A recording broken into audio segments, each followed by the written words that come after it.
Hi, I'm Megan Chung, and I'm the new college guidance counselor at St. George Academy, and I'm very happy to meet you all and look forward to working with you and your students through the year. Applying to college can be overwhelming. Paying for college can feel even scarier. There are many resources to help you, and this is a brief overview of the college financial aid process in the United States. It covers key components such as the FAFSA, the CSS profile, merit-based and need-based aid offered directly by colleges and universities.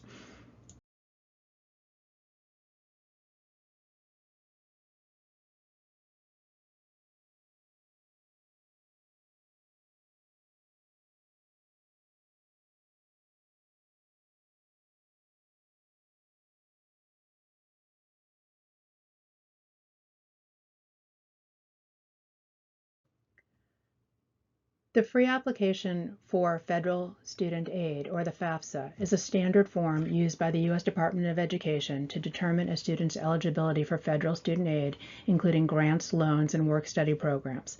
Many colleges and universities also use the FAFSA to determine eligibility for their own need-based aid.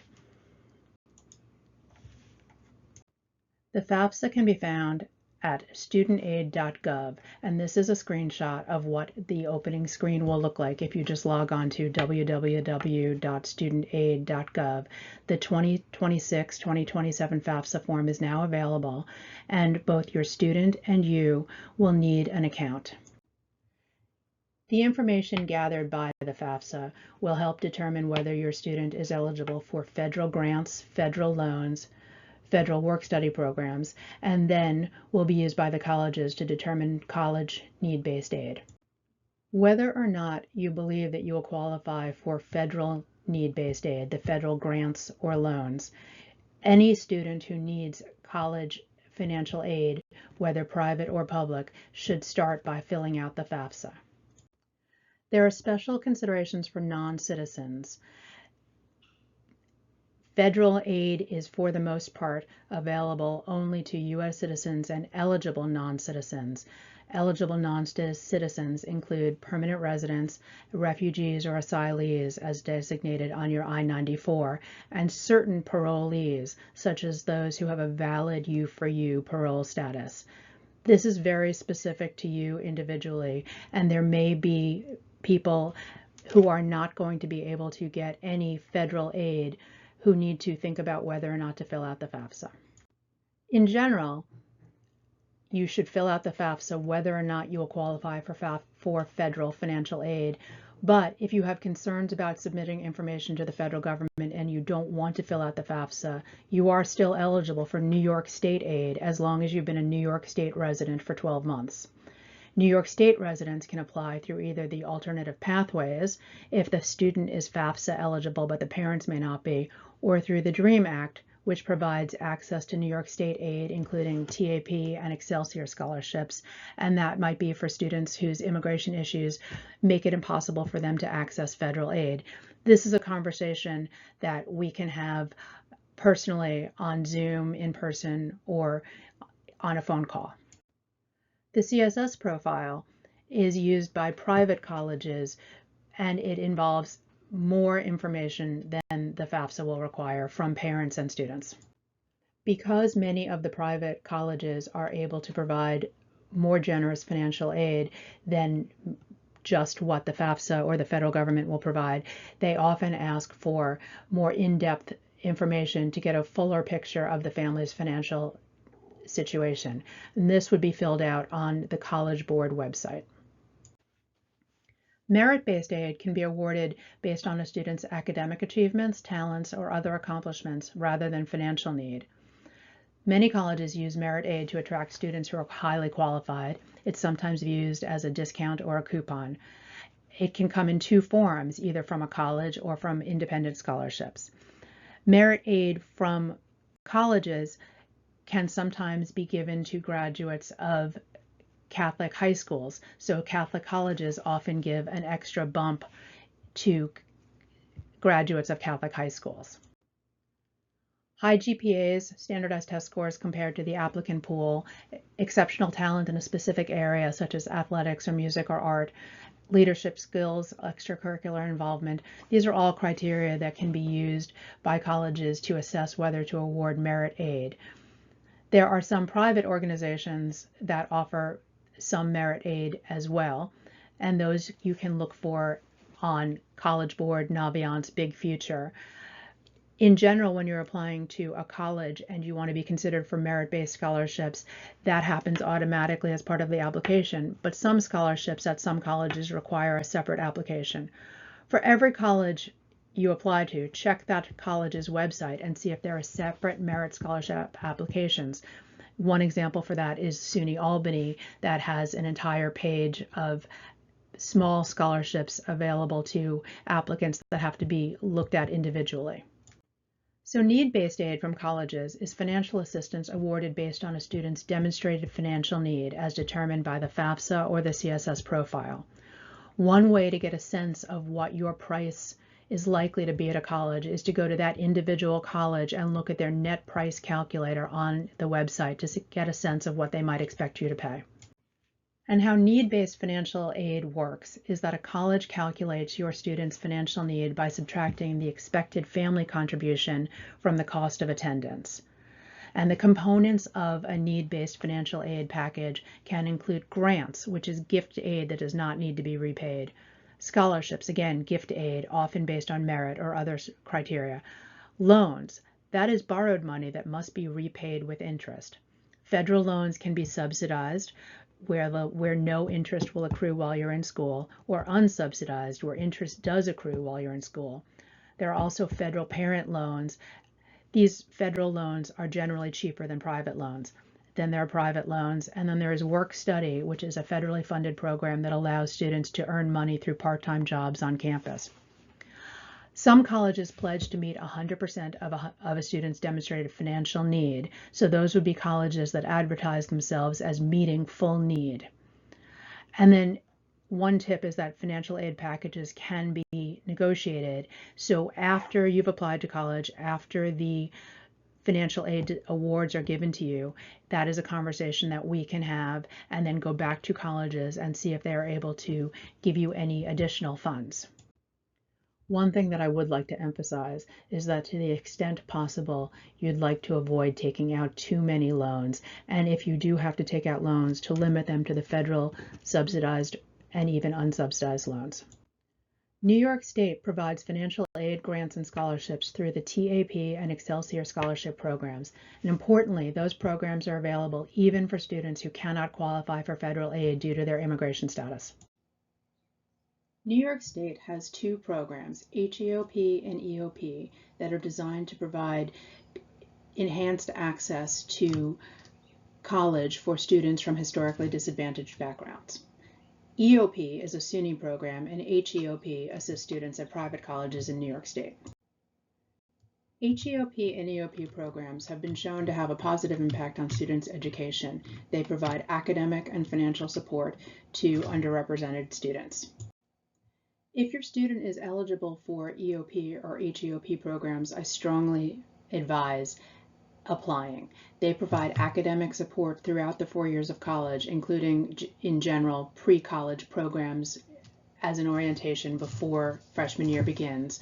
They provide greater financial assistance than the ordinary financial aid awards. They help with personal development, tutoring, coaching, and they provide a great alumni network for your child moving forward. In general, a student who is slightly under the regular qualifications academically for the college he's applying to, but who is in the correct income range and shows potential, is eligible for the HEOP program as long as that student has been a resident of New York State for the last 12 months. You can see what the income restrictions were last year. I don't anticipate that they will change very much for this coming year, but if your family is within this household, this income level for the household size, your child would be eligible. In addition, students who are in foster care, who are wards of the court, or who the student or family receive various benefits from the New York State Office of Temporary and Disability Assistance. So family assistance, safety net, often food stamps, and daycare payments. can qualify for HEOP and EOP programs. Applying for HEOP and EOP programs is very easy. It's part of the actual regular application process. So as your student applies to a SUNY or to another school, there'll be a box that will say, do you wish to be considered for EOP or HEOP? Click yes. The school will then send your student an additional form to fill out, and there'll be some documentation requirements, whether it be a copy of your tax return, or sometimes there are forms that need to be filled out by a caseworker if you're receiving any sort of public assistance. It's very simple. Happy to help with that. TAP is a need-based grant from the New York State Higher Education Services Corporation that helps cover tuition and fees of SUNY, CUNY, and some eligible private colleges in New York. It is not a loan, and it does not need repayment. And TAP would be available for U.S. citizens or eligible non-citizens who have been New York State residents for the last 12 months or who qualified through the DREAM Act or the alternative pathways. There are income caps. Up to $125,000 a year for dependent undergraduates for the family. And the award amounts range from $500 to $5,600 annually based on the income and tuition. The Excelsior Scholarship is a last dollar tuition scholarship that covers any remaining tuition at SUNYs or CUNYs. This is for families who earn under $125,000 a year. In exchange, the student agrees to work in New York State for as many years as he or she has been given the free tuition. So for 4 years of college, the student would agree to work in New York for the next 4 years. If the student chooses to move out of state, the remaining amount of money converts to a loan, though without interest. So this is still a really good way for families who earn under $125,000 a year to access SUNYs and CUNYs tuition free. So in terms of applications and deadlines, the FAFSA has just opened up. It opened up within the last few days. Complete your FAFSA first. When you get the results from the FAFSA, you'll be directed to apply for New York State aid, and that will involve the application for the TAP. Student and parent both have to sign that application. The deadline will probably be the end of the spring or summer, so this is not as urgent as the FAFSA, the New York State application. After you've done the FAFSA and the TAP and you've received your award, the application for the Excelsior Scholarship will open up, and that is something that comes very late in the process, and you'll do pretty much after you know what college you're attending. So the key takeaways are to start early, begin the process early, start your FAFSA forms, be organized, gather your documents in advance. You should have access to your tax return. You should have access to savings account and investment statements if you're doing a CSS profile. If you receive public assistance, you'll want copies of your benefit statements. Try to be as accurate as you can. Try to make sure that you meet the deadlines. Check your portals and your emails for requests for information. And communicate. Don't hesitate to contact the financial aid offices of the colleges you're applying to with any questions. If you are going to need exceptions to anything, if you are not going to qualify for federal aid, it's important to reach out to the financial aid offices of the colleges that you'd like to go to. And please view me as a resource. I am at school on Wednesdays and Thursdays. Some Mondays I can come in, some Fridays. I'm always available by email and can set up Zooms to talk to students and parents at times that might be more convenient for them. It's really important when you're thinking about what is the right college to think about finding your academic, your social, and your financial fit for college. And your financial fit is something that you really do have to think about, whether you have savings that can help pay for college, whether you're going to be able to qualify for good financial aid, whether you are going to choose the really excellent option of SUNYs and CUNYs, which are incredible bang for the buck and are very accessible to New York State students. I've listed here some resources that I think will be helpful. Now, the first is the studentaid.gov, which is just where you go to fill out the FAFSA, and then collegeboard.com for your CSS profile. The second two spots are New York State's options for students who have issues with the FAFSA due to their immigration status, and the first shows you the alternative pathway and the other helps you compare whether to use the alternative pathway or DREAM Act. And the very last is an actual just step-by-step instruction for filling out the FAFSA. It is a long presentation with pictures of every slide. So I hope this has been helpful.